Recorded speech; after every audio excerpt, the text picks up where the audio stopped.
امریکہ نے شام میں القاعدہ کے سینئر منصوبہ ساز کو قتل کرنے کا دعویٰ کر دیا۔ امریکی سینٹرل کمانڈ کے مطابق شام کے شہر ادلب میں 2 اکتوبر کو کارروائی کی گئی، جس میں القاعدہ سے وابستہ تنظیم انصار الاسلام کے رہنما محمد عبد الوہاب کو نشانہ بنایا گیا۔ محمد عبد الوہاب القاعدہ کا سینئر منصوبہ ساز تھا۔ امریکی افواج کی جانب سے جاری بیان میں کہا گیا کہ کارروائی امریکی سرزمین، افواج اور عوام کے تحفظ کی خاطر کی گئی اور جہاں کہیں بھی امریکہ کو خطرہ محسوس ہوگا کارروائی کی جائے گی۔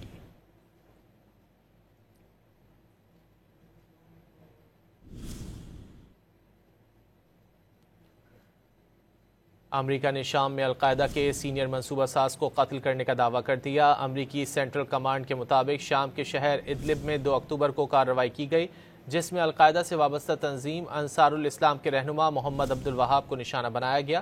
محمد عبد الوہاب القاعدہ کا سینئر منصوبہ ساز تھا۔ امریکی افواج کی جانب سے جاری بیان میں کہا گیا کہ کارروائی امریکی سرزمین، افواج اور عوام کے تحفظ کی خاطر کی گئی اور جہاں کہیں بھی امریکہ کو خطرہ محسوس ہوگا کارروائی کی جائے گی۔